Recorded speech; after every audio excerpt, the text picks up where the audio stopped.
South ఇండియాలోనే biggest sorry store మన Varahi silks మన విజయవాడ ఎంజీ రోడ్ లో డిసెంబర్ 4వ తారీఖున ఘన ప్రారంభం. ఈ ఆర్మీ ఆఫీసర్ రెస్పాన్సిబిలిటీస్ అన్ని మాకు చెప్పేశారు కాబట్టి, సో మీకు ఈ అగ్ని పరీక్ష బిగ్ బాస్ ఒక ఆపర్చునిటీ కామన్ మ్యాన్ కి కూడా ఇస్తుంది అనేది ఎలా తెలిసింది, మీ వరకు ఎలా రీచ్ అయ్యింది, అది యూనిఫామ్ తో ఎందుకు అప్లై చేయాలనిపించింది, మీరు యాజ్ ఇట్ ఈస్ అగ్ని పరీక్షకి ఏ వీడియోని చేసి రికార్డ్ చేసి పంపించారు ఇప్పుడు మాకు చెప్పాలి. యా డెఫినెట్ కదా, అందులో ఏమని చెప్పడానికి అంతా చూసిందే కదా. సో ఆ రోజు నైట్ 12కి డ్యూటీ అయిపోతుంది. అది డ్యూటీ అయిపోయిన తర్వాత నేను ఇలా వెళ్తున్నప్పుడు ప్రోమో వచ్చింది. ఎలా వెళ్తున్నప్పుడు? నేను రూమ్కి వెళ్తున్నాను, నా డ్యూటీ నుండి నా రూమ్కి వెళ్తున్నప్పుడు నాకు ప్రోమో వచ్చింది స్టార్మా నుండి.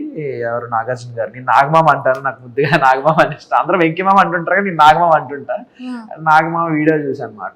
ఏంటి కామనర్స్ ఇది నిజమేనా అది ఇది అని చూశాక యా ఓకే కన్ఫర్మ్, ఒక యూట్యూబ్ రివ్యూర్గా ఒకరి ద్వారా కన్ఫర్మే ఇది నిజమే అని చెప్పి అతను వీడియో చేశారు దానికి. ఆ వీడియో చూసి యా ఓకే ఇదేదో బాగుంది, యా అతనే వెబ్సైట్ నుంచి అతని డిస్క్రిప్షన్ నుంచి తీసుకొని వెబ్సైట్లో నేను అప్పటికప్పుడే వీడియో చేశాను అనమాట. అంటే మార్నింగ్ మీ రివ్యూ త్రూ ఒక ఆర్మీ ఆఫీసర్.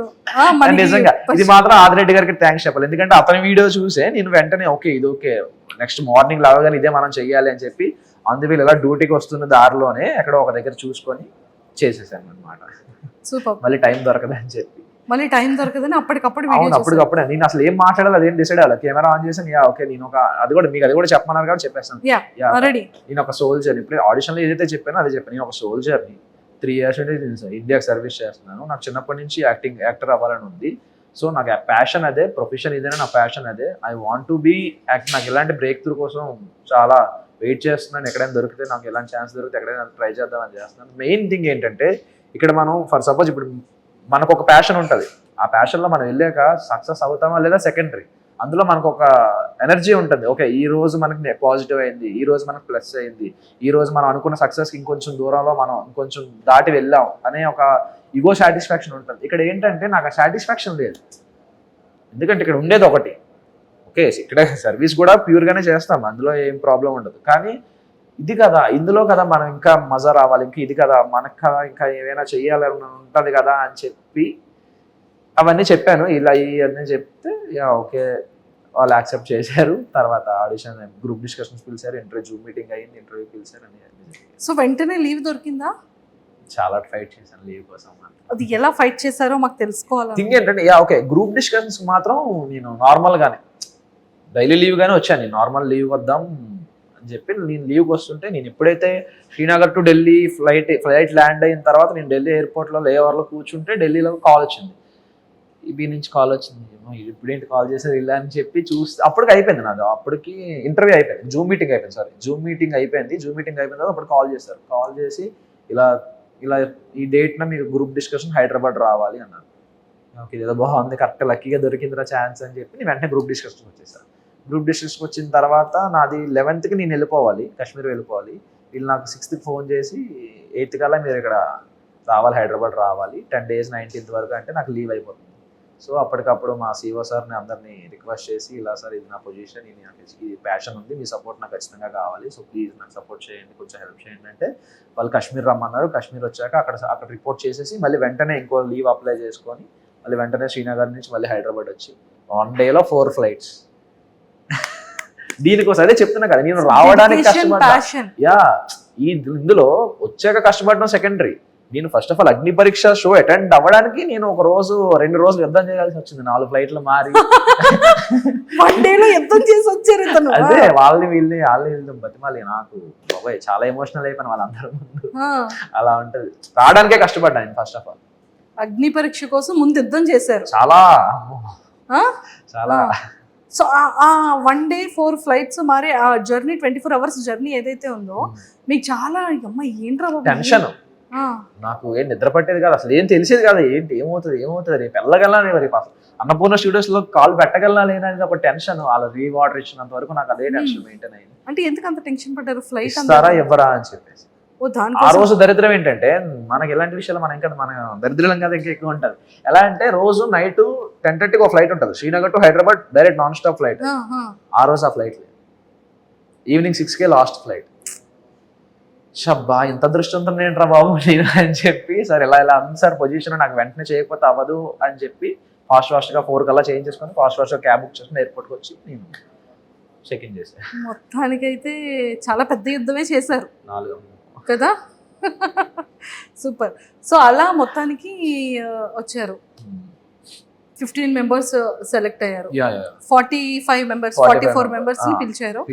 సో 44 లో అందరినీ పిలిచేటప్పుడు మీ ఇన్నర్ ఫీలింగ్ ఏంటి? ఫస్ట్ భయపడ్డా.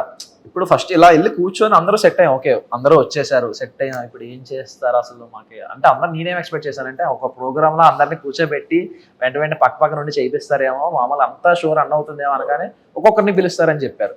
ఒక్కొక్కరిని పిలుస్తారా అని ఒక చిన్న టెన్షన్. అలా అనగానే వెంటనే ఇంకొకరిని పిలిచేశారు. ఫస్ట్ పిలవగానే ఇంకా ఏం ప్రిపేర్ అవ్వలేదు, ఏం చెప్పాలి మనం అసలు, ఇంకా ఏంటి మనం ఏంటి ఇంకా అరంగేట్రం కూడా చేయలేదు, ఇప్పటివరకు ఏ ఎక్స్పీరియన్స్ లేదు, అసలు ఏం చెప్పాలి, ఏం అడుగుతారు, మనం ఏం చేద్దాం అనే ఆలోచనలో. కానీ ఒక అరగంట తర్వాత వదిలేసింది, చాలే చూసుకుందాం తర్వాత ఏదైతే అదే. నాకు అప్పుడు మైండ్లో ఒక థాట్ వచ్చింది, నేను ఏదైతే స్లిప్ అయినా స్లాంగ్ నేనేమనుకున్నా అంటే ఓకే నాకు ఈ స్లాంగ్స్ చాలా ఇష్టం. ప్రతి స్లాంగ్ సినిమాలు చూసి ఇవి చూసి మనం వేరే మీకు చెప్పాను కదా ఆల్రెడీ, కాకినాడ, విజయనగరం, శ్రీకాకుళం ఇవన్నీ తిరిగాను కాబట్టి ఇవన్నీ బాగా అలవాటు నాకు, నోట్లో నుంచి వచ్చేస్తుంది, ఆటోమేటిక్గా వచ్చేస్తుంటుంది. ఎదుటి మనిషిని బట్టి నా మాట వచ్చేస్తుంటుంది. సో ఇలా ట్రై చేద్దాం, ఇలా మోడిఫికేషన్ చేస్తూ ఇలా మాడిఫై చేస్తూ ట్రై చేద్దాం స్లాంగ్స్. లైక్ ప్రతి ఆన్సర్కి వేరే స్లాంగ్స్లో చెప్దాం, కొంచెం యూనిక్గా ఉంటుంది అని ఎక్స్పెక్ట్ చేసి వెళ్ళా. స్టేజ్ వరకు అక్కడికి అలాగే వెళ్ళా. స్టేజ్ ఎక్కగానే ఒక భాష మొదలు పెట్టగానే ఆ భాష మార్చబుద్ది వెళ్ళే, ఒక బాగుంది, ఇదే బాగుంది, ఇందులో కాన్ఫిడెంట్గా ఉన్నాం, ఇదే ట్రై చేయని చెప్పి అదే ట్రై చేసుకుని వచ్చేసాను. సో మొత్తానికి పాపం వెయిట్ ఎత్తగలరా అని అడిగితే అంటే నేను ఆవిడ అలాగే అడిగారు, బలం బాగా ఉందా, మొయ్యగలమా అని చెప్పి. అంటే ఏమో నెక్స్ట్ డైలాగ్ ఆవిడ ఏమనుకుంటారంటే ఏమో ఎత్తమంటారేమో, ఓకే అంటే నాకు బేసిక్ గా సిగ్గు, ఇప్పుడు ఇవి ఎత్తాలా ఏంటి అని. ఏమంటే కళ్ళలో ఎక్కడైనా సిగ్గు కనిపించిందండి ఎవరికైనా? అలా లేదు, అంటే ఇప్పుడు ఇవి ఎత్తేమంటారా నిజంగా సిగ్గు మరి మీకేం కనబడిందండి ఎక్స్ప్రెషన్ లో? అనేటట్టు అంటే దాని అర్థం అదే, ఓకే ఛాన్స్ అంటే ఫస్ట్ స్టేజ్ లోనే ఒక సెలబ్రిటీ యాంకర్ ఎత్తడానికి ఛాన్స్ ఉంటుంది, అదృష్టం అని. ఇప్పుడు నిజం బయటకు వచ్చి ఆ ప్రోమో చూసుకున్నారా? చూసుకున్నా. ఏమనిపించిందో చూసుకున్న తర్వాత?